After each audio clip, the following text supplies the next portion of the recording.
Thank you for coming. We do have more of these scheduled. Obviously, we've had some in the past, and here's tonight's. My part of the presentation is to give a brief overview of where we are and where we came from. Approximately 2019, we were accepted, were invited to into the process by MSBA. We had submitted the statement of interest at that time. The statement of interest listed the deficiencies of the building.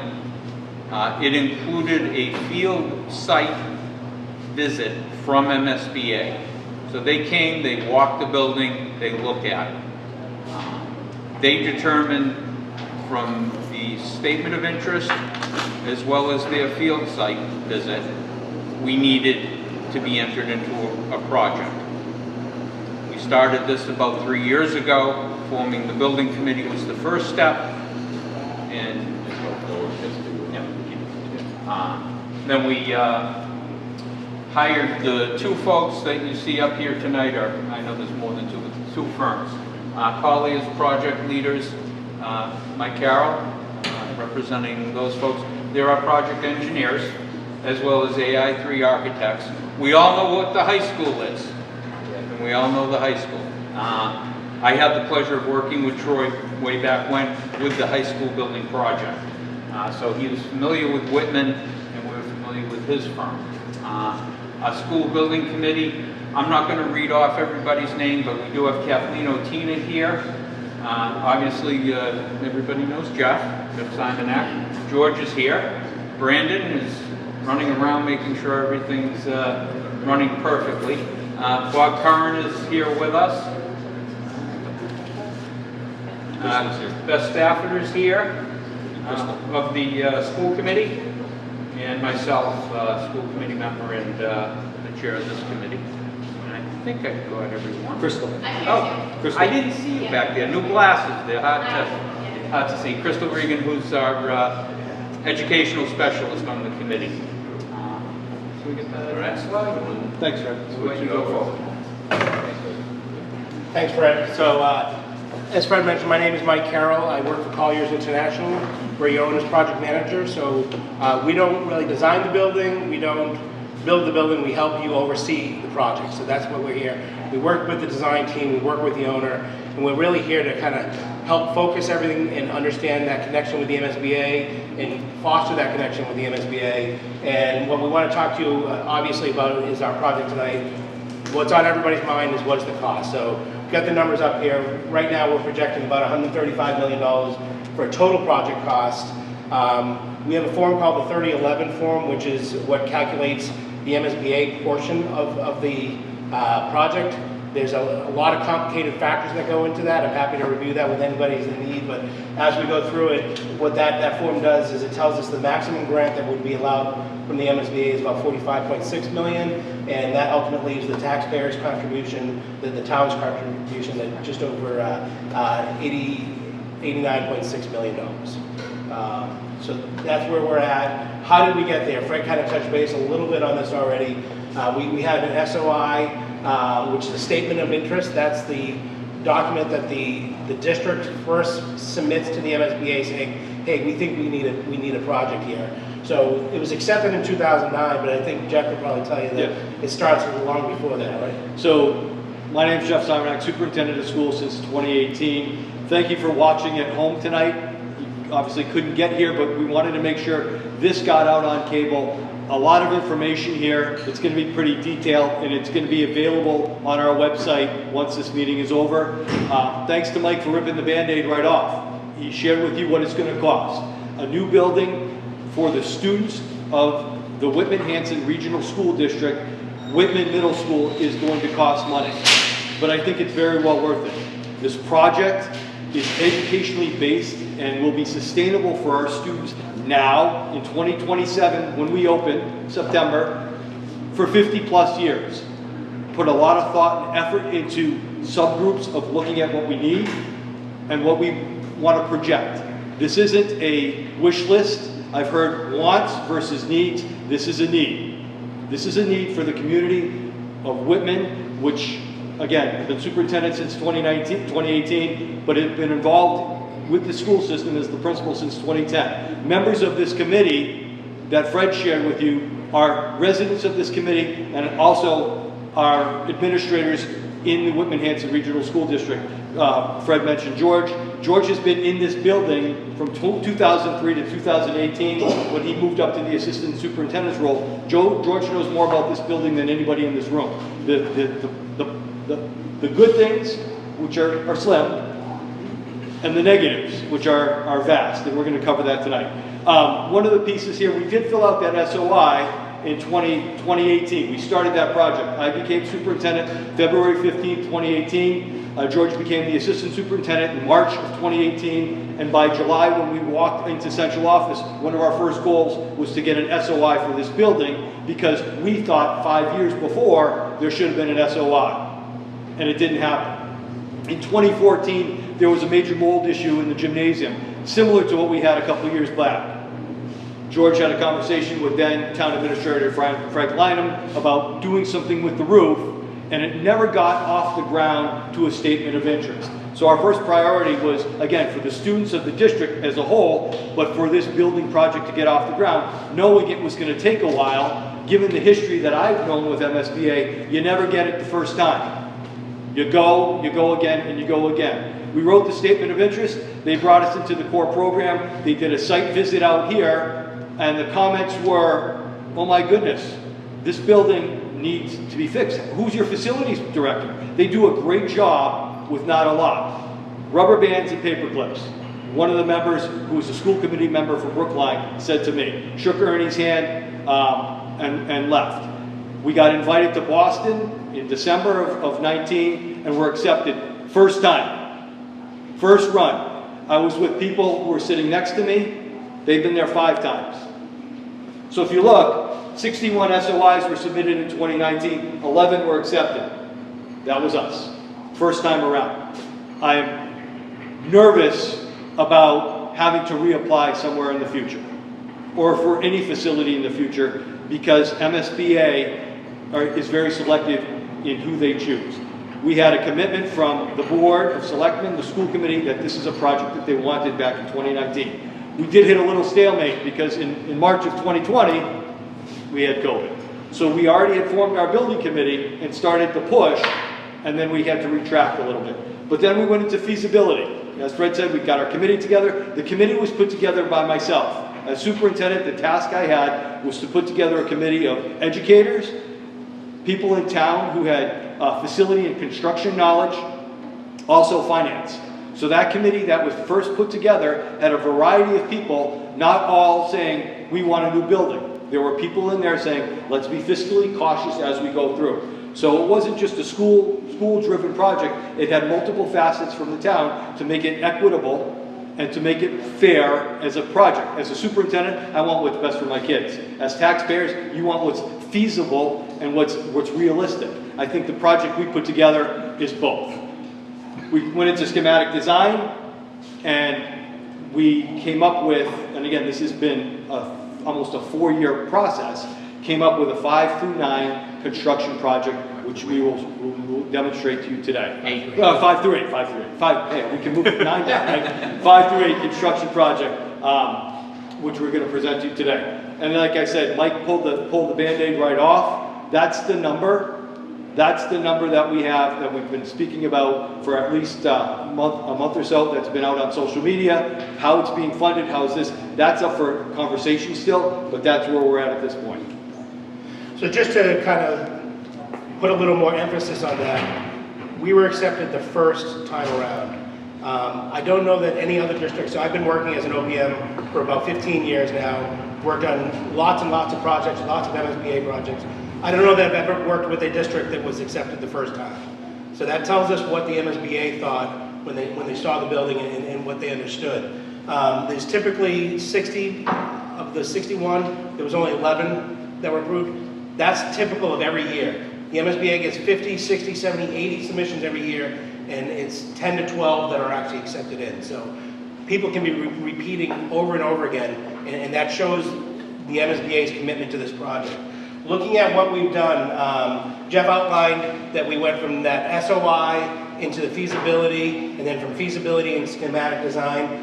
Not only was it a long duration, 16 months of review, you know, we had over 16,000 hours, 15,000 hours of time into that. That's the design team and their sub-consultants, that's our team, that's your volunteer committee members, that's your superintendent of schools, it's everybody working towards this to understand what we need. Ultimately, what we need here is a building that will meet your educational program. So we have an educational program developed by the educated, developed by your professionals that know what needs to happen in this building, what we need to do to prepare your children for the future.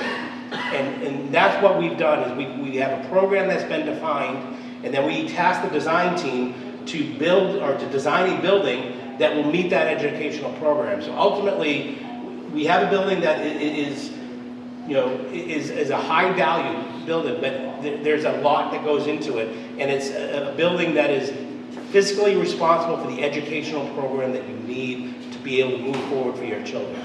Just to kind of put a pin on it, we've calculated the submissions to the MSBA alone are 2,100 pages of documents. I would say for every one of those pages, there's probably another 10 pages that we submitted to the committee themselves. And our committee has gone through and reviewed all that and understood that. And they collectively moved through that process and made the decisions that they feel is the best interest of this community. So with that, we're going to turn over a little bit of the discussion about building codes and maybe the building itself here. Good evening, my name is Robert Curran. I was the building commissioner for 24 years in this town, and this building's been a problem since I started. There was some issues mainly with the gymnasium roof and other mechanical issues and all that. But there's things you need to know. The first Massachusetts building code was in 1975. The school was built in 1972, so they didn't have a lot of guidance back then, especially when it comes to accessibility. So this building was never built to be accessible.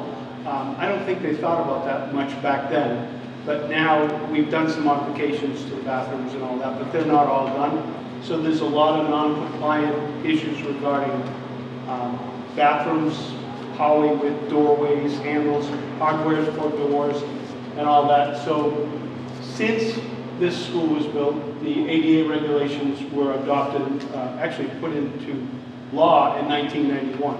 And then I think before the school was built, we adopted the Massachusetts Architectural Access Board. That's what we use to enforce the ADA.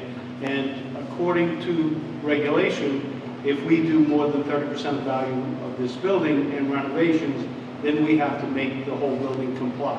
That's everything. That's got to do with hardware on doors, to turn radius for wheelchairs in the bathrooms. And that in itself is a whole lot of work. So I think that it's millions to fix just those things. And that doesn't add much benefit to the school itself. It doesn't add any environmental stuff. It doesn't get fresh air into the building the way it's supposed to be brought in. The lighting is inadequate. 8% of the floor area is supposed to be windows, and 4% of that, half of that has to be operable. So that's not, there's a lot of classrooms with no light and no ventilation. So they have to, it's not a good work environment for the kids. This is some code compliance issues here. The toilet rooms are not compliant. The plumbing fixture count doesn't meet what the state plumbing code requires. Egress stairs, landing size handrails, projections into the hallways, they don't meet the current building code, nor does it have to. So just so you know, this building is okay the way it is right now, but as soon as we start doing major work, that triggers a lot of things. And 50% of the work, in my opinion, would be money spent on things just to bring it into current code compliance. And that's not a lot of effect for the environment for the kids. They just are living in some wider hallways and door hardware that's more appropriate. The envelope, I think it's clear to see that. You walk around the bricks, the mortar's falling out. The roof in the gymnasium has been a problem for years. And sometimes it smells. You can smell the mold. You You see the rust on the underside of it. The electrical in this building is never been up to code. It was almost done as overkill, and the way that it's divided up is not appropriate. So it needs a whole new electric service, and that is a lot of things that are underground, under the floor, that would have to be dug up to get at it. The foundation's cracking, is falling. The exterior water infiltration into the building is obvious. It's getting into all the walls, all the way around. A lot of the roof isn't pitched the correct way, so the water is standing up on top of the rubber membrane on top of the roof, and it's finding its way into the building. Yeah, I think everybody knows about all the things that went wrong with that roof. Next slide. We've got a series of images now that you'll be able to see. I think Brandon's going to go through some of these. Yeah, so it's my opinion that it's not worth it to spend the money to fix this school. I hate to say it because it's not reimbursable, and that's crazy for us to try to do this, the town do that on their own. We need some help. And I think that everybody says the target is to get a building that's will last 50 years. I think it's obvious if you've been to the high school, that's going to last more. I think that when this building was built 25 years later, it started to show its age, and I think it's got to do with the way the building was originally built.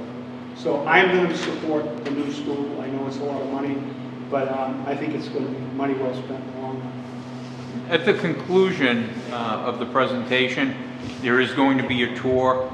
You can see firsthand the electrical room and the deficiencies that are being spoken of and shown in the pictures as well. But maybe outside it might be cool. We can go through these fairly quickly. A lot of these slides just kind of show a lot of the deficiencies that most of us in the town already know about. I'm a big member in town soccer myself, especially this year. It's been an incredibly rainy season. A lot of these games had to be canceled because of all of the drainage issues that you come to the school anytime, you see all the drainage issues that are out there. With the new building, these fields will be replaced and those drainage issues would be fixed. Another thing is inefficient pickup drop-off, especially on rainy days. It backs all the way up Corthell Ave. They were doing some work on that street light today and it was a nightmare out there. So one thing, hold on one second. Yeah. So one thing, if you've seen some of the maps, and I invite you to look at some of the things that I've kind of hung up out there, but you'll see with the building being positioned back and the creation of a separate parent drop-off and a separate school bus drop-off, a lot of these headaches and issues would be alleviated with the new building as well. And as you can see here, this is one of the things that we go through with our submission to the MSBA, but every single red classroom is something that's less than the MSBA guidelines, so it's 850 square feet. It's basically what a classroom should be. All of these in the red are underneath what a typical classroom should be. And some of these are over, like our gymnasium currently that we have is over. Student dining, our band room, and all these things are under. So every single one of these classrooms that our kids are going into are less than 180 square feet, 100 square feet less, and some even much more than that. Yes, they don't meet regulation, state regulations. Here's an example. I can walk you guys through this room tonight. Here's one that's vastly under the square footage. No windows, poor ventilation as well. I think you guys can see just being in the cafeteria, you can kind of feel the ventilation and how the air is moving. We have constant issues with the roof. Mr. Curran talked about that at length. Just this past week, I've had 4 or 5 to 6 different classrooms that look like this. So kids are right in the middle of the class and all of a sudden it starts raining in there for a number of different reasons. Because it's raining outside, because the drain backs up. So kids at Whitman Middle School often face this on a daily basis for a classroom. Sinks as well, that's one thing middle school kids need. I had the pleasure of working in 2 brand new schools in my career. I was at the Marshall High School, which these guys were a part of, and West Bridgewater as well. And one thing that you wouldn't think much about, but sinks are a big part of a student's day and how they're used. And we're always looking for extra ways of this, but not only are these non-compliant, they're not accessible to any kids as well. And we need more sinks here for a lot of different projects for classrooms. Each of the new rooms have sinks, have areas like that so kids can use for hands-on projects and whatnot, things of that nature. And these are the ADA non-compliance issues regarding sinks and base cabinets that Mr. Curran was talking about. So to fix those ADA, you would have to make all those sinks accessible, obviously. This should be pretty obvious being in here right now. This is where the kids have to eat every day. We try to, just the acoustics in this place are not great as well for a number of different reasons. We try to, in some cases, add air conditioning to some rooms. To Mr. Curran's point, the electricity is not great in this building, so we've tried in a number of different classrooms. And by that I mean like 4 or 5 or 6, and what ends up happening is things get tripped, things shut off, and it just doesn't work. So I know in a lot of elementary rooms they have those air conditioners, and here and when it was hot the last few weeks ago, I said this at one of the PAC meetings, it was unsafe in this building with how hot it got. He speaks for himself. You guys will see if you walk down the building how these lockers are falling apart. And a locker room that's totally unusable. Mr. Curran brought this up as well. Here's what the roof should look like, but years of having issues with, the airflow, the quality, the moisture. This is kind of what we're looking at whenever we open up the roof to look at any of these classrooms where the water might be coming in. This is the status of a lot of the roofs in the building. Here's this is the boiler, right? Yeah. This is the boiler. Yeah, I can speak to this Yeah, a little go bit. ahead. So I'm Julie, I'm with Gantry Architects, and just as Mr. Kern pointed out, not only is the building aging, all of its systems that are running the building are at their end of serviceable life. So the moisture control issues and the lack of thermal comfort that the students are feeling every day, that alone is from that exterior envelope that's inadequately insulated, and then due to that, in the poor nature of that, it's just putting additional strain on these systems that are already at their end of life. Something about this exterior envelope, there's virtually no insulation in it, and the bricks are very permeable, so all of the moisture in our humid New England climate just coming through those bricks, and that's why you're always sort of feeling this kind of moist nature within the building.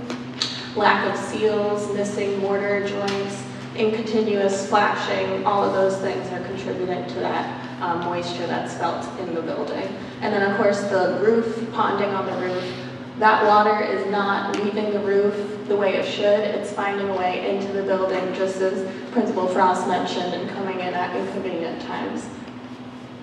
And compared to schools in Massachusetts, Assistant Superintendent will speak to that. The most important thing would be having this watertight building that's going to protect all these interior spaces that are ultimately used for educating the students. All right, so what you see here is George Farrow. Been here a long time, love the district, love the school. Actually, do really like the town. What you see here is just, these are buildings that are taking place near us in the Commonwealth. So what you also see is where they are, the population, and the median home income. Now, Whitman is 94,919. They're sort of in the range of everything else. There's some high, there's some low. But the next series of photos you're going to see are what's happening in middle schools that have been built, done in different towns, neighboring towns, other towns in the Commonwealth. And then how does it compare to not only what we have, but what we could have. And I started with this whole thing of the students of Whitman-Hanson earn the right, have the right, and should have the right to be able to get a similar-like experience as their counterparts in Hanson. Now, if you look at these and see these, you then see what students in middle schools across the Commonwealth and very local, like East Bridgewater and Abington and Weymouth, also get to have. So, I know that I'm getting old, I get it, I'm all gray, I hear that. My children are older, they win here, but soon you go from a middle school to a high school. You then compete after high school for jobs, for college, for all of these pieces. So my thought and why I wanted to talk about these photos is this is what students in the Commonwealth and locally get. This is what our students don't have. And I think we need to look at this, we need to see this. I live on 320 Harvard, I'm all of one of you when I pay taxes and all of that. Everybody has to make a personal decision, I respect that decision. But I want people to see what other students get. You're talking about air quality, you're talking about sunlight, you're talking about things that happen in a flexible mobile classroom. So these are things that happen. That's at the Kennedy Middle School in Natick. Natick's a little bit higher socioeconomically on their median house. I understand that. But this is what our students could get, could have, should have, in my humble opinion. You can keep going. So here's Beverly, small group spaces. Right now, if you're in school, if you have students in school, we talk about intervention. As a post-COVID world, when ESSER came out and all federal funding, we started to say, are our kids behind because of what happened during a pandemic? If anybody knows anything about education, we always had kids that were at different spots educationally. We now have the ability to help them every day. But you need small, flexible learning spaces to do that. We also need spaces where kids can relax, enjoy, learn, but still be able to get the things that they need within a building, like a library. That's a library at Gates Middle School in Situate, 20 miles up the road. Here, again, you have a living, so there's stuff growing in the Whitman Middle School. It's not that. It's not that. But you have the ability to bring the outside in, you have the ability to do different things in science labs and things of that nature. Again, project-based learning. So we get to the point of, if you had Miss Stafford in your class, she did project-based learning, except that we tried to find a separate classroom so those projects could be done. But now you have flexible space where kids can come together, multi-classes of kids, to work on things like cross-curricular. Can art work with history? Can English work with history, or can science and math work? This is what's out there. This is what's out there in middle schools. Again, hands-on learning, robotics lab. I've been a proponent of those things. That's a separate issue for the superintendent and the school committee and the town, but this is what's out there. And then look, there's light that actually comes into a building. Do you know that in 2005, I painted these? These used to be brick. And it wasn't happy, and people didn't like it when it was just dark red brick. But you'd ask kids to come in here, like their friends, learn from their friends, eat lunch in here, and it was the darkest place that ever lived. Because those are the only light that comes in. You get that every day. If you see light, vitamin D, it makes you happy. It helps you. Outdoor learning. Outdoor learning is not something that we take for granted anymore in a post-COVID pandemic world. And kids should have the ability to learn in different spaces, in different environments, with different experiences, with their same teacher, but this is what this school could have because other schools have it. And STEM. You've had Miss Haddad who's been here for years. Miss Haddad teaches STEM. Miss Haddad teaches STEM on a budget. If we give her the spots, if we have it, you can expand music, you can do whatever. That's East Bridgewater. That's right down the road. That's what they get for music.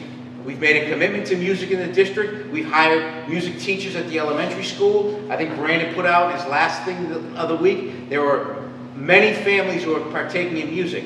We deserve the right to give them the ability to do that in an environment that says, I can learn in my school, I can explore in my school, I can grow in my school. That'll come later in the discussion about auditoriums also. But I really truly feel that every student, no matter if you're an athlete, if you're a poet, if you're a music person, should have the right to learn, grow, and explore in the building that you go to school at. And I do believe I am a proponent of the auditorium also.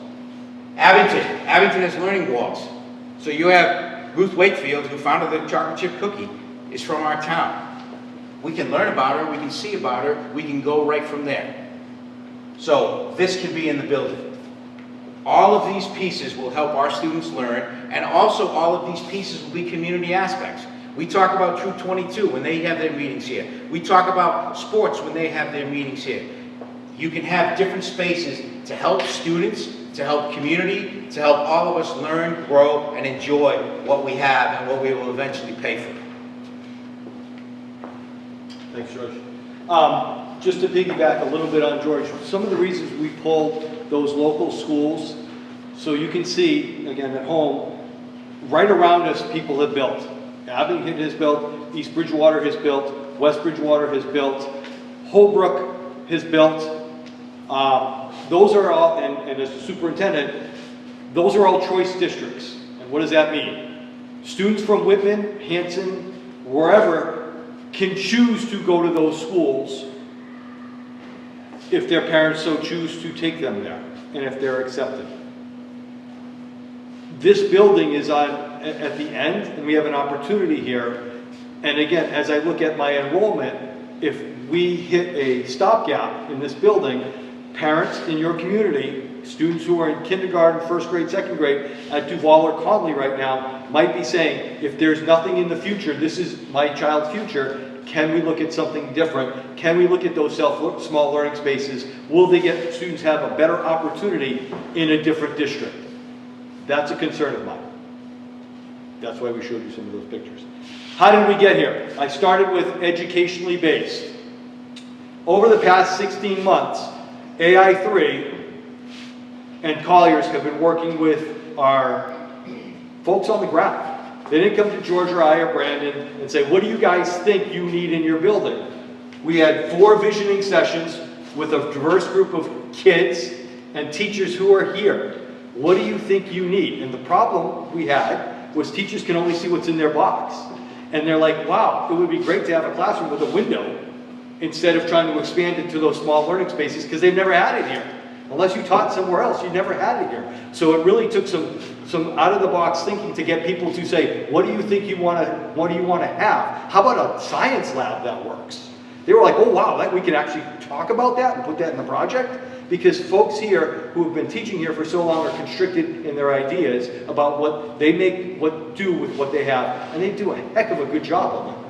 48 kids, who better? What do you want to see? Those kids won't be here when the building opens. They'll be at the high school, some will be graduated, okay? Well, what do you want to see? What works? What doesn't work?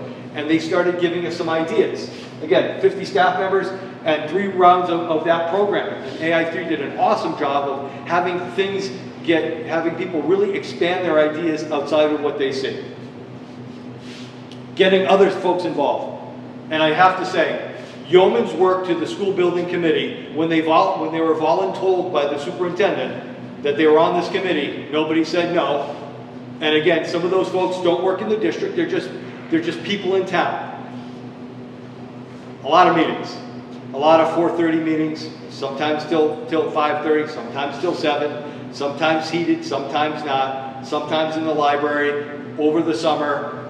At the high school. So I just want to commend them and say thank you. No matter what happens, these folks should be commended for doing work for the students of the town of Whitman. I didn't get me back. Subcommittee meetings. We also formed a little subcommittee that we have to Zoom with Troy on Tuesdays. Beth was involved, and we went through nuances of little bits of things for a couple of hours so that we can bring that to the full committee instead of saying, we're going to talk about the little pieces in a public setting. We're going to put some things together, get some ideas, and bring them to the full committee, 2 school committee meetings, and then this is public forums. I really wish, folks, we're going to have another one in October. I hope you come, because this has been the turnout. A dozen or so folks. And I know a lot more folks are more interested. If you look on social media, I got 180 comments on it. So there's 180 people that are out there making comments. So we're going to continue with this. We're going to have multiple tours. Brandon's going to talk about it a little later. So if you really want to see the building, you can come out on a Saturday or Sunday and take a tour as well. Okay. This is what we had. Just for transparency's sake, what we had to do. MSBA requires us to look at additional renovation. It just can't be like, hey, we want a new building. Just do scenarios for a new building. They make us go through this exercise. Mr. Curran was very upfront about where we're at with a code upgrade base repair. One thing that we don't talk about in a code upgrade or base repair addition renovation is displacement of kids. Okay? Where do they go? Because this has to be done. Where do they eat? Classrooms? That was COVID, and nobody liked that. Where do they take gym? In here, when this is fixed, where are they having classrooms? I wasn't here, I was lucky enough to be in the new building, which was opened in 2005. The high school is still considered the new building, but I heard these things called portables were around for years and years and years and years, okay? Alumni come back and like, hey, there's no portables? Well, that's what's gonna be here. And those portables aren't necessarily configured in any of the costs that we talk about later, or the displacement of the kids in their learning environment in portables. If you've ever been displaced in a renovation, I taught in one, it's really challenging. I taught history in a computer lab with no board in 1999, with just computers, Apple IIes, and nobody knew how to use those, okay? My wife taught statistics in the gym on a whiteboard with 4 other classes in the gymnasium at Situate High during a renovation in 1999. And that lasted until 2002, 2-year project. 1999 to 2002. This is the other piece with any of these. Once you break it open, as Mr. Curran said, you don't know what you're going to find, and the estimate of a 2-year to 3-year could be a 5-year project, which also raises the costs to any of these options. We came up with 4 options for new construction. 6 through 8 auditorium, 6 through 8 no auditorium, 5 through 8 auditorium, 5 through 8 with an auditorium. The committee decided on option 9B. Yes, it is the most expensive one, but again, educationally backed, some of what George said, is why we did it, based on the information we got from our staff, from our students, from where we want to see this district go. Option 9B is the one we chose. Excellent. So I'm going to talk, Bob and I are going to talk a little bit about it in the next series of slides, and he touched upon this in the beginning slides.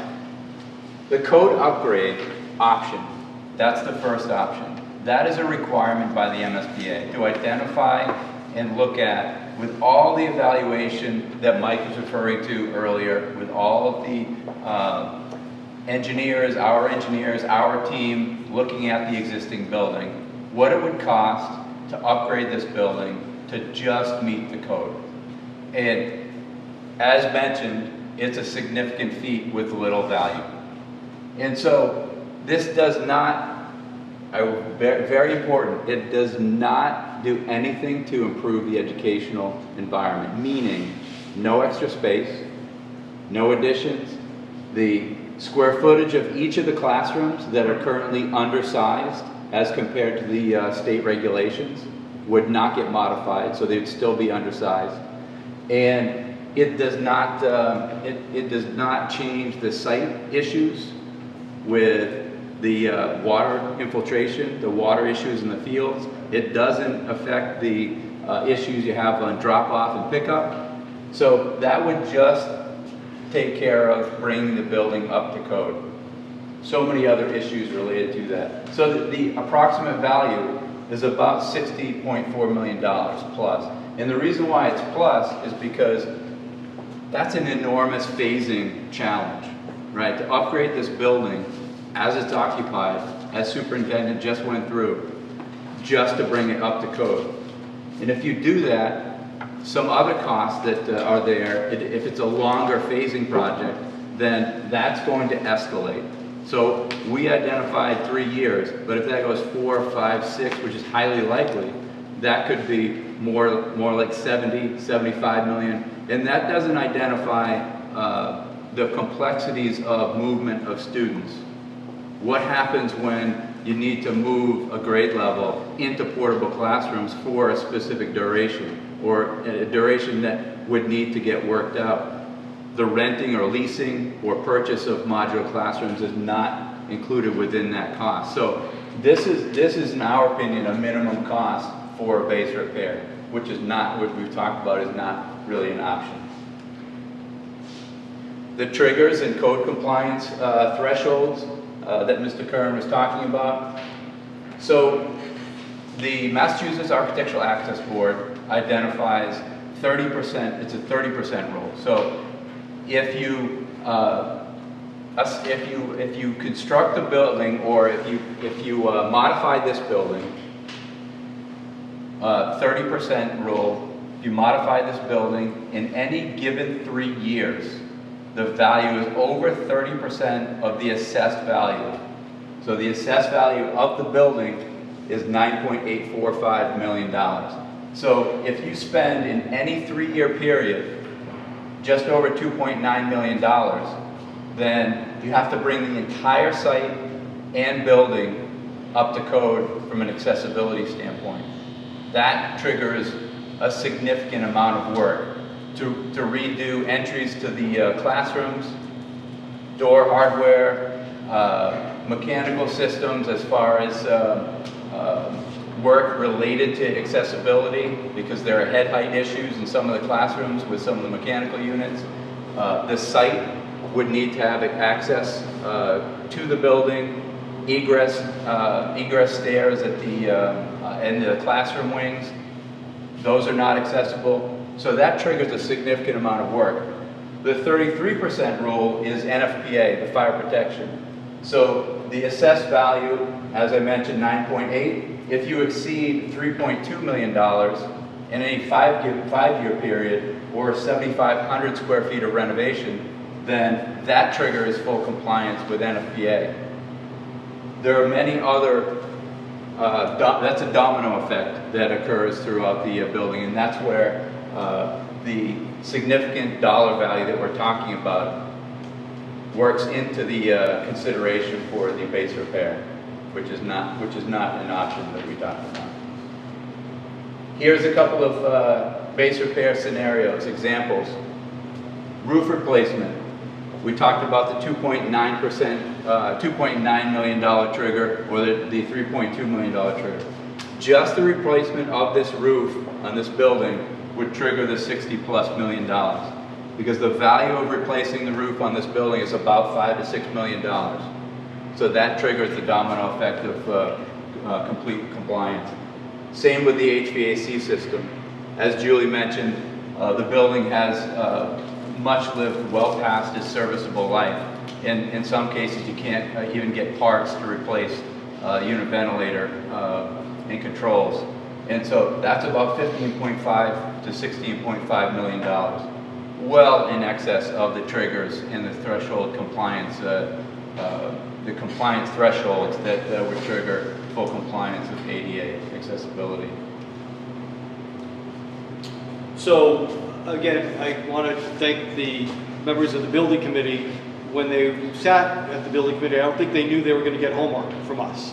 And they had 3 assignments over the course of the time that we've been together. One was to pick an OPM. They had to read through paperwork, binders to choose an OPM. Another one was when we selected Colliers as project manager or as an architect. And this was another one. This is when we had a rubric or an assessment to see which project people would vote for. And we scored it. And the highest score was going to be the project that we were going to go with. So every member, 14 members, took this assessment and rated through a variety of questions with a high grade or a low grade where they would go or what they wanted. And we calculated this all up. And this is where we got. It wasn't a show of hands. It wasn't a, hey, what do you think? It was graded on a rubric. And then we had discussion. And don't get me wrong. There were people that really wanted this building, 6 or 8 with no auditorium. There were folks that wanted, I think everybody, I take all this aside, nobody wanted a reno, nobody wanted the base repair. That was off the table. But there was multiple discussions about these 4, and we settled on this. Again, mathematically, that was the given choice out of everybody based on scores, but there was debate. It was not consensus. Not everybody voted for that 5 to 8 with an auditorium. So I just want to make that clear. Everybody had an opportunity to vote their choice. And then we did take the majority and then move it forward. And that's where it ended up landing. I think it's also important, I will say, that that committee was made up of people who were school department people, elected officials, people who lived in town. So it was a collective effort. But that score that came out was what the whole committee wanted at that time. So what does a school do? School in 2023 is different than it was in 2015, different than it was in 2000, different than it was in 1986 when I graduated high school. But school has always been to support instruction for today's day. Safety security has been, since 1999 in April 20th, safety security has always been on the back lines, but Columbine put it in the front and center. We always talk safety security. We want to enhance the community, not only within the school, we talk about school culture a lot and how kids get along, but enhance that community. If you see what Brandon and Kerry have done in the school and the teachers, you see signs out. You signs about talking about different types of things to enhance community in a building that was built in 1970. And then sustainability, using the most energy efficient building that we can have to be as cost conscious as we can have. And then I think Mr. Curran said it, you know, we talked about that 50-year plateau.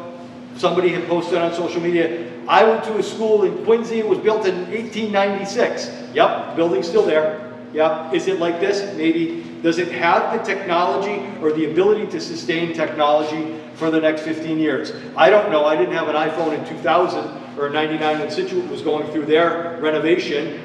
I didn't know what an app was except when you went to TGI Fridays. That was an app.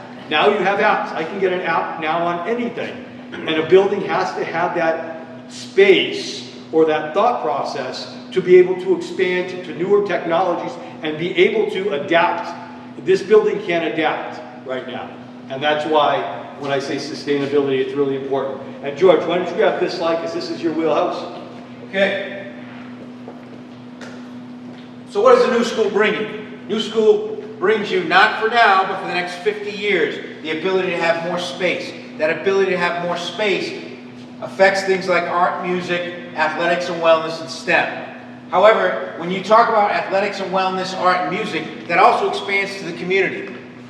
Because it's the ability for a town to have a highlight, a spotlight, and a place where the town can gather, a place where the town can celebrate, a place where the town can see performances, and it's the ability to have a galvanizing force for the next 50-odd years that you can have where students during the day and at night, and then community groups, parents, and everyone else gets to come to be that solid anchor so that we can move forward. Will students learn in a better environment? Absolutely. Will the town be able to come together in a better spot? Absolutely. And that's what a new building will bring.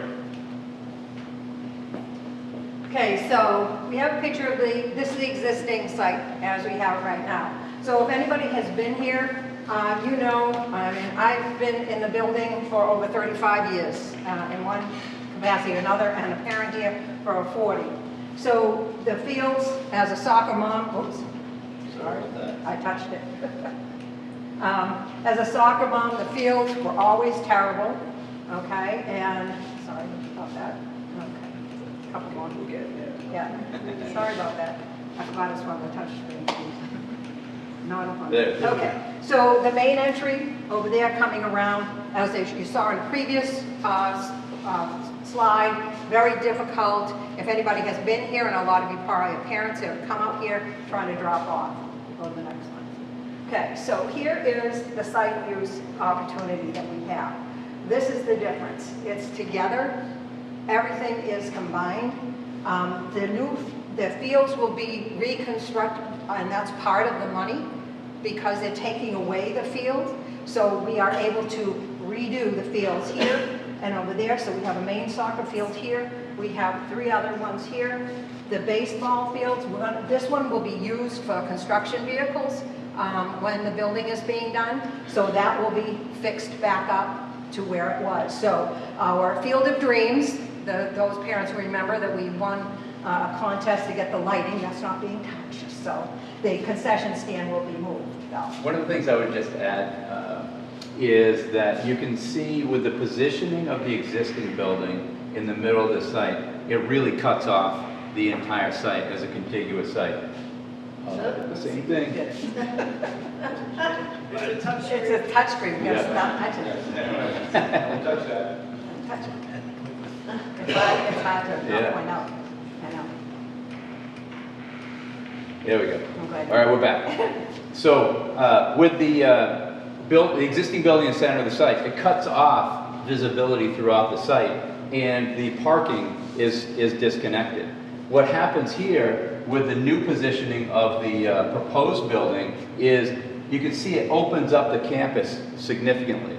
From a safety and security standpoint, that is incredibly important because you've got visibility to the building from the entrance. You can see the entire campus when you're on campus. The building itself, from the building, you can see out who's coming, who's going, what's happening around the building.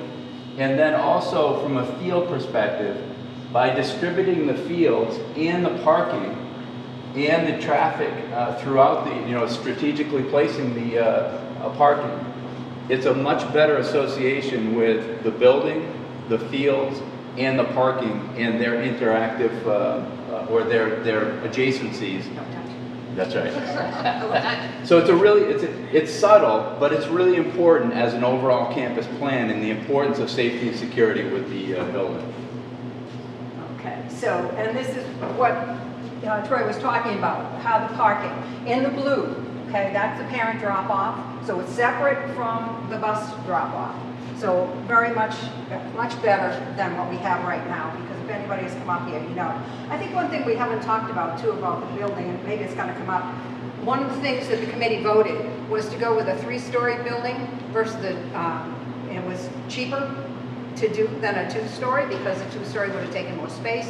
Wouldn't have allowed us to do some of these things that we are able to do with a 3-story building, just to add that in. So the fields, here's the resources that people are going to be using and be able to have. Yes, it's going to take a little bit of time, but anybody who's been the soccer fields, they'll be all redone, beautifully done, all the drainage, everything will be taken care of. Down here, there's going to be, this is an integrated cross-country walking path for something for the community. We always talk about what is happening with the community. Well, besides the fields, there's for everyone to use the walking path.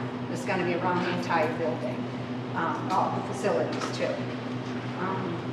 Okay, so outside, we have different seating areas, an outdoor plaza, basketball half court, another outdoor plaza, covered seating areas here, so that when you're watching a game or you have grandkids watching, at a game, you are having all these different places to be seated.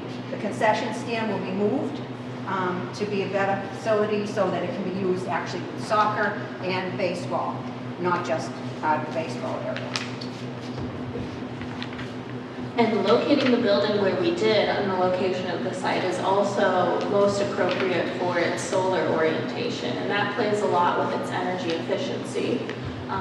What's been great about the MSBA process is that in addition to that, we've also partnered with National Grid, who's the local utility company for the Whitman area, and they've agreed to participate in an incentive of nearly $500,000 when the building is complete. And what we have to do is design it so that its energy efficiency is within their benchmark, which is that it reduces its annual energy use to 25, it's called 25 EUI or less. And so in our design of the building, we're incorporating a lot of sustainable strategies to ensure that we will achieve that benchmark and ultimately receive that additional incentive money from National Grid. You want to just touch base that it's going to be solar ready, not with solar panels on it, but solar ready? Sure, so in addition to all of the sustainable strategies that we're incorporating, we're also making sure that the building is solar ready, and that's actually required by the Stretch Energy Code that went into effect in July of this year. And so what that means is that the project hasn't committed to purchasing solar panels. However, if it decides to do so in the future, the building itself will be entirely prepared to take on that, those connections. So all the conduit, the wiring, we've even established foundations for solar canopies if necessary. All of that would make the installation of any solar panels or renewable energy on site really easy for the building. Jeff spoke to this a little bit, but one of those pillars that we really focused on in the building committee, I mean, I can speak personally about my opinion, but having this building be a community resource, a community building was at the top tier, I think, of what was important to all of us. As you see now, cheerleading is here. The second 4 o'clock hits, the building is used constantly throughout the year, whether it's the majorettes, whether it's indoor soccer, whether it's cheerleading, it's used constantly. So how can we incorporate this new building to continue to do that, not hinder? A lot of time and effort was put into these particular spaces. So for instance, you'll see the gymnasium is here in the back. The multi-purpose room is what we call this. That mirrors our small gym or turf gym that we have right now. Indoor soccer, softball, pitching, gymnastics. A lot of people use that throughout the year. That stays. That's something that the building currently has. Same thing with our cafeteria, which would be right here. Notice the location too of where these are at, which allows the community to come in to have their own entrance, lockable entrances. They can come in here and just use the gym and not have access to anywhere else, much like the auditorium. I've worked in several schools that have auditoriums, and they are used constantly. This is something that could be used constantly for the community. Obviously for a drama program here, for a music program and things of that nature, but you know, preschool graduation and other things and town meetings, this would be used constantly. And the construction of this with the specific entrances and how they've been, the thought process of this is the community in mind. And Ms. Stafford also brought that up with our walking track that goes around the building to, you know, have more community access to it as well. And I just want to bring up the other slide too. I think we added 20 parking spots or 30 parking spots with the layout that we had by moving the snack shack down here and being thoughtful about this, having a crack at this and being thoughtful about how best can the community kind of access this. And this is where we're at. These spaces, I personally feel as one committee member, were very, very important. So now the really exciting part, which is the portion that's about the actual new building and what we can all imagine it to look like. We have these renderings printed on posters in the lobby, so in the interest of trying to keep the presentation, we've already passed an hour, so. But this is a representation of what would be the front of the building, so all those awesome spaces that Principal Frost just referenced. The auditorium on the corner would really be this feature for the school. And then having the administration right in that center portion would also contribute to a safer and more secure campus. And bookended on the opposite side of that would be the student dining space. So you're really seeing as you're coming into this would be the facade that you're seeing as you're coming into that campus and having accessibility to all of those community spaces. And then looking at that from the other side, there's 2 main entrances right off the front. So when students are arriving for the day, it makes it really easy for them to shoot into which area of the building that they need. And accompanied by this enlarged entry plaza that's really welcoming. Student dining having direct access to the outdoors, which makes it convenient for dining opportunities outside or just going to recess. And then on the inside, this is our reimagined Main Street. So anyone who's been in this building knows that that sort of large lobby area is considered Main Street. And so we thought, how can we make that, take that concept and really make it more personal to the school? So this allows opportunities for some of those Whitman displays that the superintendent was referencing, but also an interactive area that's bright and welcoming. And then within the academic wings, incorporating some of these nook areas that allow for a diversity of learning types and social opportunities and small group collaboration, but something that's really necessary, and also using finishes that kind of take in natural elements, so a lot of woods and greens and warm colors. And then the auditorium, this would be a 450-seat auditorium. It would include a 1,600 square foot stage, but it would also be appropriately fit out so that the acoustics and the technology aren't as sophisticated as the high school. It would be appropriate for middle school use. So we've talked a lot. Actually, one of the very first conversations that we had at the beginning of the project was this building needs to be economical, and we need to think about strategies in an effort to reduce costs. And that has occurred throughout the entire process. And some examples, I believe the superintendent or Brandon talked about the footprint. The building footprint and the reduction of the building footprint is one strategy in making sure it was compact. It reduces footings, it reduces slabs, it reduces roof area. The other component is 3-story versus 2-story. What that does is help with the reduction of the footprint. And as you go up, we looked at the finished floor elevation. So from floor to floor to floor, that dimension, the volume, the materials. If you reduce the finished floor, the floor to floor elevations, you reduce wall area, you reduce window area, you reduce volumes, which directly affect the mechanical systems, you reduce structural steel. So a thoughtful approach was taken regarding how to think about the costs of this project and make sure that it was reduced in a way that was thoughtful and that didn't have an impact on the education. In fact, it enhanced the education, the environment that we're talking about. Also, another example is materials, exterior materials, looking at modular systems versus custom detailing, and taking that concept through the entire exterior of the building. So there was a conscious effort to make sure that what the decisions were being made throughout the process had that element of cost-conscious design intent.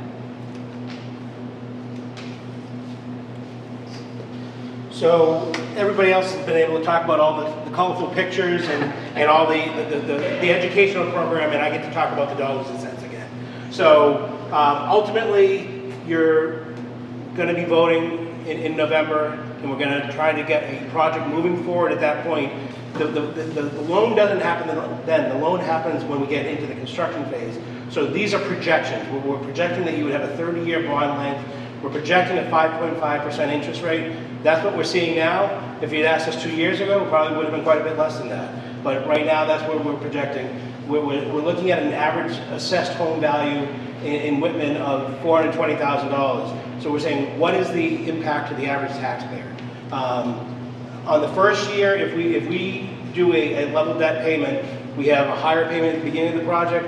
We have a higher payment in the first year of that 30-year bond, and a lower payment at the last year of that 30-year bond. So the higher payment in the first year would be $1,494, and then the last year the lower payment would be the $594. But over the life of the project, over the life of the bond, it's about $1,000 per year, which is about $85 per month. And so that's what we're looking at based off of the numbers that we've got here. And I know that's what everybody's interested in, so we wanted to make sure we talked about that. And we're going to have Kathleen kind of close the discussion here with the yes vote and the no vote, right? Yes. So for those of you who don't know me, I'm Kathleen Otina. I am the vice chair. Okay, I'm still Kathleen Otina, and I'm still the vice chair of the finance committee. And I took a very different look at this building in terms of how much is it going to cost. I love the pretty pictures and I like the envisioning, but that's for the educational professionals. For the financial professionals, like how much is this going to cost the town? So I did a lot of research, and I am off script, but I did a lot of research and I read the SOI. And the two things that leaped out at me that almost brought tears to my eyes, because I have 2 grandchildren who are in this school right now, 6th and 7th grade. One of them was that the plumbing system is so compromised that sometimes the children inhale sewer gas when they're in the showers. So there's tears coming down my left eye. And the next one was, the integrity of the school is so porous that there is mice infestation, and frequently there are mouse droppings on children and teachers' desks in the mornings that have to be cleaned up before they can start their school day. So as a grandparent, I was saying, how can I send my poor grandchildren to this school? But we are. So I'm committed to this project, but I'm also committed to making sure that we make the best financial decision for the taxpayer. So I have a slide that's not up here that I'll refer to at the end, but to get back on script for a minute.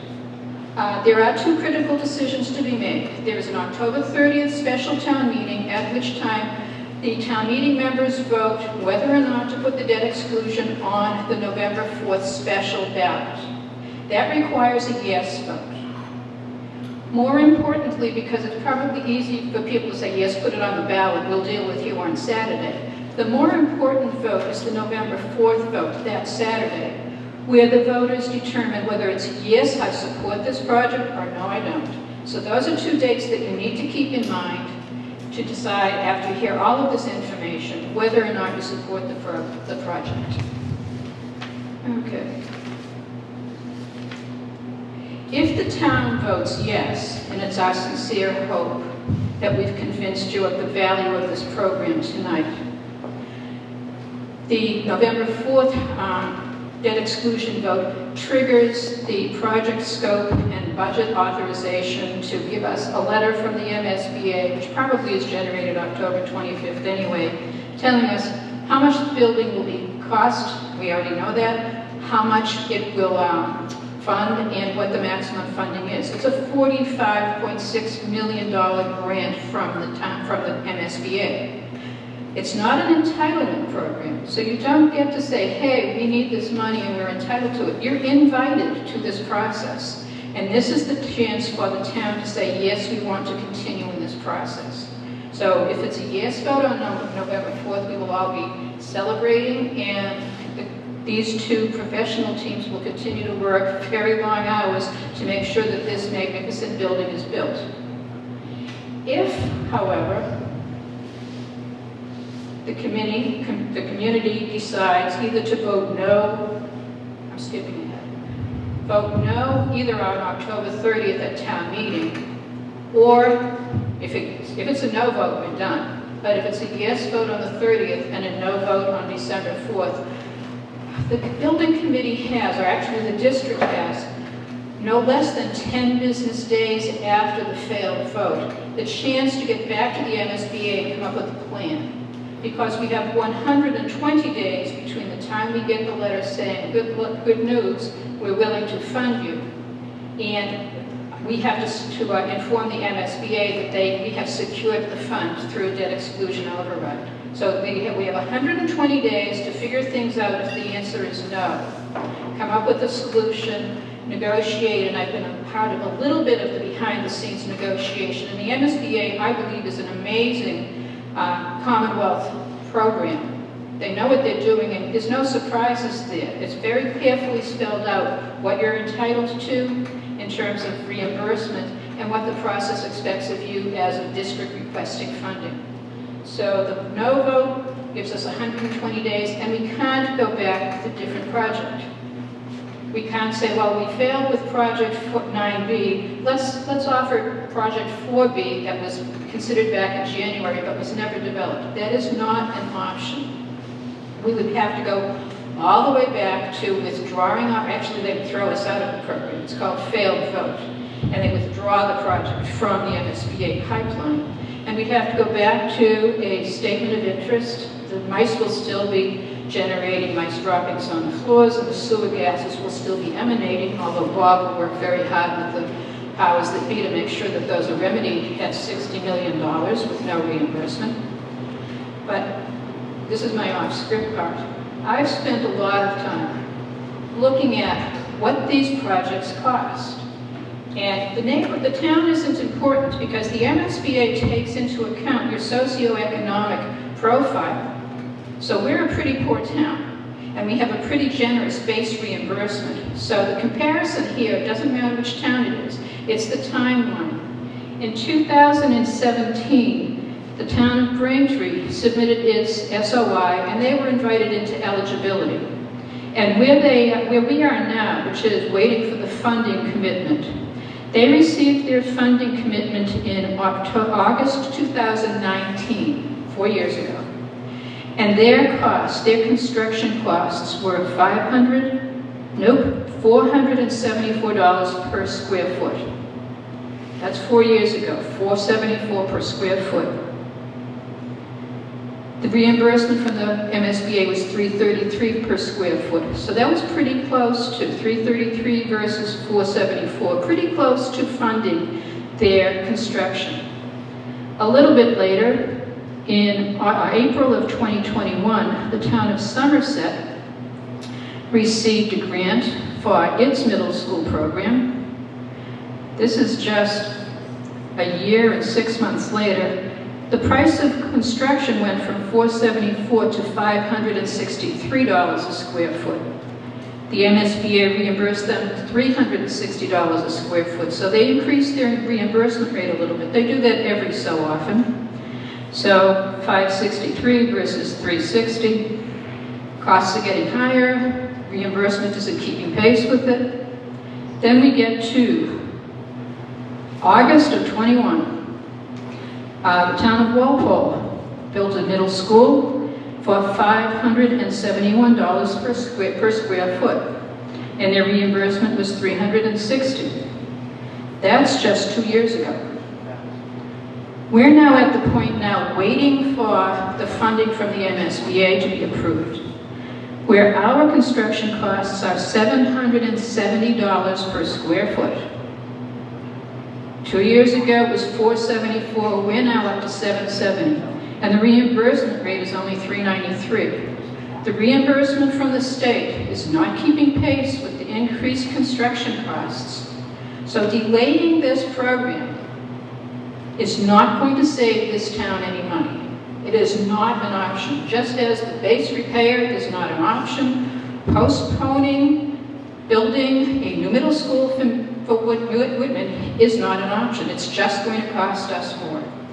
So that was my off-script message. I've spent hours trying to figure these things out, looking at middle schools across the Commonwealth and how much reimbursement they get. We get a pretty generous reimbursement of 63.31% of the eligible costs, but that's based on the $393 per square foot, as opposed to it cost us $770 to build it.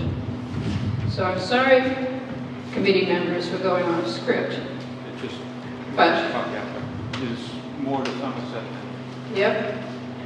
But the final slide that I have been assigned was to tell you that the base repair is not an option. Am I there, Troy? You already said it. I already said it, so I will now pass this over to my next colleague. But thank you all for staying. It's nice to see people who are sort of my cohort. Usually the oldest person in the room, I still think I am, but there's a few folks here who are close to it. So thank you all for coming out tonight. It's important that you, baby boomers, get informed on this project, because we changed the world in the 1960s when we were in school, and we changed the world again today. Thank you, Kathleen. Just real quick, I have these videos looped out here if you want to watch them. We try to put as much information as we can on our project website. Please visit this. We're updating it constantly. None of us are really website developers, but we're trying as hard as we can. We have a subcommittee for PR group, so one of the things that we did is we've gone through and we've designed all of these 8 videos. We try to be as informative as possible. These first 3 have video from the building. Oh, I did it. I touched it. Sorry. We got it. So they're available. So I suggest we're going to be posting them on social media. You'll see them. Watch them looped out there, or go on the website. A lot of the information we talked about is there. We want the public to be informed. And what's the last one, Troy? Oh, upcoming events. I just would highly suggest to all of you to invite friends, try to pack the house on our next one. We'll try to be as informative as we can right before the vote and the town meeting take place. If you want to stay right now, I'll walk you around the building. I promise I won't take very long, but I'll show you some spaces. I'd be more than happy to do that. We're going to open up the building, so if anyone really would like to see kind of the current conditions, here are some of the dates as well, and then the 2 most important votes. So, thank you. I don't know, Fred, you good? I just want to thank everyone for coming. It's appreciated. I don't know if people have any collective questions. Mr. Evans, nice to see you, Tom. Nice to see you. Are you planning on putting this on cable TV at all? No? Yes, Ryan's right there And filming. rerun it, because people who are older than some people do not manipulate computers and apps, and so they just turn the channel, whatever the heck it is. Absolutely, it's always available on demand Yeah. on WHCA.tv. Too hard. Well, home, A slot for the school every day. Comcast Channel 6. That's all right. Comcast Channel 6, and you guys will be running it Yeah. as much as you most possibly can, I would And hope. one other idea, the little videos. Yep. Specific topics, if they could be put on cable. I think there are plans for that as well. They were nice enough to, they're the folks that came down and took the film and helped us out, so I'm sure they want their work shown.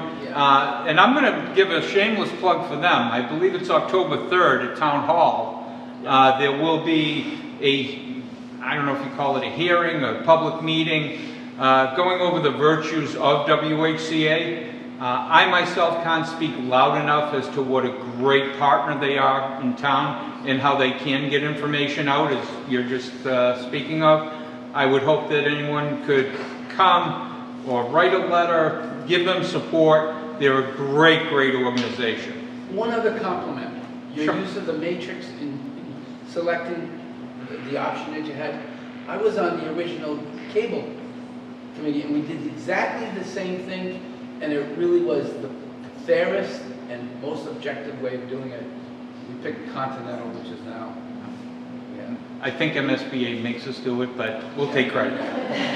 Go from there. Thank you all. Brandon's going to go. Oh, I'm sorry. Question. First of all, I saw it was expressed that the 5th grade was taken off and the auditorium was taken off the project. It was something that was proposed by a member, but Former member. former member, he did resign. Yes. Yeah. So the auditorium is there and 5th grade's there. Let me just take a minute to click the lights on for you guys. So this is my first stop for a reason. You guys are already kind of breathing it in. This just kind of goes to show the problem with the roof and the mold and the rust. You can see it up here. According to what Troy was going on, the building's value is about $9 million. So fixing the roof, I think was, I don't have the correct figures around me, but 4 to 5 million. So just fixing this, which you can see right now needs to be fixed immediately. I'll show you some other things. That will trigger both of those codes that we talk about. You'll see some other rooms too, but there's been a historical mold remediation money spent in this building and issues. So again, just a kind of another example of an inefficient space. No ADA compliance. So people who are handicapped or unable to get up the stairs cannot access this room. Also, you can see, I'll take you down here, but what's it for? You're in gym class, you come up here and you change. You can't even really see the gym at all. It's unsafe. You know, the teacher's office is up here, but it's not really used. And if you come back here, you'll see same thing right here. So if you guys went, if it was a vote no and there would be a base repair option, this would be something that your tax dollars would be going toward repairing. So if you see right here, none of this is ADA compliant, for example. None of these showers work either. So your tax money would be going to making sure that these would be accessible to everybody and that the water would be turned on again. I would assume these haven't been working for 20 years. None of them work. So just an example of kind of an inefficient space in this room. Every time you see that, that's because there's been a water leak in there. So we had an issue there not too long ago as well. One of the big MSBA code requirements that we talk about are the hallways. The hallways are very narrow. So if you think about, I have 500 students in this building. If we had the 5th grade, right, we'd have 650, close to 700 students in the building. What happens if there's a fire? What happens if there's a real true emergency? How do these kids get out? You know, and if you ever seen 500 kids try to get up and down these hallways, it's dangerous in a sense. There's no breakout spaces or places where kids can do group work. They try to go in the hallway, but as you see, the second you have 2 people in the hallway like this, then you have, people have a hard time getting by and things of that nature. Now I'll show you this room right here. This goes to that, that map that I talked about in the presentation. 80 to 90% of classrooms are under the MSBA guidelines at 850 square feet, and you can just see the actual size of this room and how small it is. So, what can I do with a small room like this? What can I do? Not much, right? I can't have 30 students in here, so I have to use it for a small group pullout, maybe some sort of inclusion or things of that nature. So it creates scheduling issues as well. As you see, more water issues that have come in this room as well. They're supposed to be locked. All the locks are broken. Downstairs, they're right next to a water fountain. There isn't a custodial closet here. If you look there, who knows the last time it's been turned on or off. So if we go to a base repair option like we talked about, these would be moved, for example, that your tax money would be going into fixing something like this. So we have 3 of these in the building, 1, 2, and then 3 over there. I need 6 because we have 2 science teachers per grade. So we have made other science rooms with rooms that just happen to have a sink, for example. As you can see, most of the sinks don't even work. This is a science lab. This was built in afterwards. As you see, this is an emergency eye wash station. As you can see, there's no drain in the floor, right? Again, if this building was repaired and you had to come to code compliance, these are things that you would be opening up the floor to put drains in for that. None of these spaces would change at all. That's the stuff that you would be paying for. Probably. These are the things that when you open up and you start getting to, that could be. What year was the building built? 70. I think it started in 70, but construction set in 72, I believe. 75. Is there asbestos? Was it 75? Yeah, could be. Yes. So again, Mr. Farrow talked a lot of students deserve science labs where they can do experiments, where they can do things, where they can get into robotics, and that this is just not a functioning science lab at all. We have 3 of these, and I need 6. And if we have 5th grade, then I need 8. So, and I'll show you downstairs. So she basically had 1 usable sink, was using it, and I had an issue downstairs where I said it was raining on an ELA classroom last week. There's the backed up water got on the students downstairs. So I'll show you. We can head down. Yeah, right. Head on down. A big money of the code compliance would be these stairwells. There's 3 of them. Picture 500 students leaving an emergency trying to get down them. So right now, I'm walking into you, These all would need to be changed, repaired, and ADA compliant. And they're small and dangerous right now as it stands. So whether the argument of, hey, it's only 50 years, it should be still in great shape. These are the things that you can't fix, whether it's in great shape or not, if that makes sense. You can, like I just said, you can kind of smell it when you come in this room. This is the room that had a lot of water leakage. It was actually on a Friday afternoon. Maintenance wasn't happy when I called. 2 different drain spouts were coming in here. She moved her desk, but so here's what happens. You clean up water. Water was up there, and then now you can smell it. These are what the kids deal with. So again, you'll see a lot of exposed pipes in here. This one does have a sink, but apparently you can't use it. I didn't even know that. I didn't even know that one. Don't use it. So I guess it's not even usable. So this is a 6th grade English classroom. Again, another classroom that's under the MSBA guidelines. So you've seen a couple of smaller ones. This is kind of a bigger one, but it's still not, there's not a space for 30 kids if you were to think about it, 27 kids. You would need more space. Again, one of the code compliances we talk about, ADA compliance, none of these doors have enough like the width going in or out, the access. So each one of these door widths and entries would need to be changed. You're not supposed to egress into an entryway or stairwell like this. So that door frame would also need to, the whole entry would need to be, and that's the same way down that one. That one actually has no ADA option for it if we're there an emergency to go out that one. I'll head you down there. But again, the base repair option would be going towards fixing stuff like that. You know, some comments I've been hearing like, you know, tone the building down, there's too much in it, there's too much in it. Well, you know, we have quite a need in the town of Whitman. This is for our ASD program, who aged out of Duval and now is here. So we don't have any classrooms left anymore. So this was a computer lab. This has been a computer lab for several years. And what do? We have special needs students who need to come in here, and this is what this looks like now, because this is what the building has. So it's taken a few months to construct this, but this is ad hoc, like we like to say.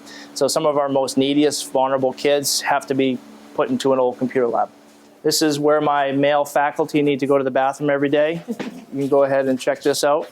So here's another typical classroom that I showed you guys. Come on in.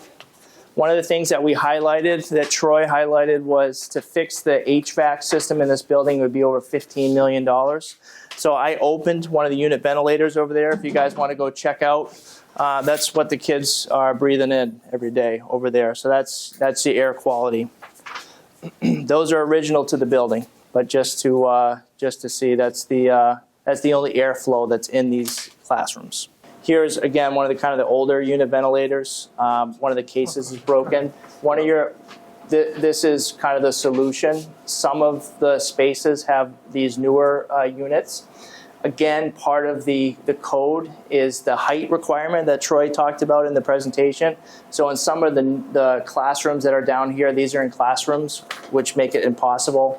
That goes into the $15 million to redo the whole HVAC in this building because it's not up to par. This is the newer one? That's the newer one. You'll see everywhere. I mean, like, to me as a building principal, I'm like, that'll be coming up soon, you know. I just kind of see hot spots as I go through to keep in my mind to come back and to check. So you'll see the water issues are everywhere. So because Mr. Farrow talked about the small breakout rooms in the intervention, which is a big thing that we're doing now and a lot of schools are doing in order to catch kids up to ELA and to math, because I don't have any more classrooms. The library has turned into classrooms basically for me. So I've purchased these dividers. You can see this is D, that's C, and as you go up here, so students, some of our highest need students that need math, intervention, remediation, reading, have to do it in here because there are no other spaces. So as you can see, some kids with attention issues, it's not easy to take a class in a place like this, you know.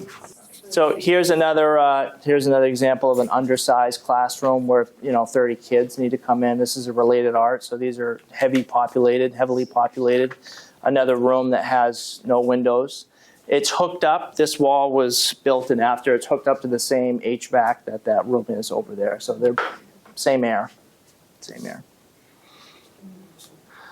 So I mean, the point of the tour is, I mean, I hope you can, the air quality in the building, the size of the classrooms, the lack of light, the stairways, the ADA compliance. It should be obvious to you as you walk through, and that's a big part of that portion of that money that will be at the base repair. And do you want your tax money going to fund this building, to just repair it, Any questions at all? Anything else I can help you with?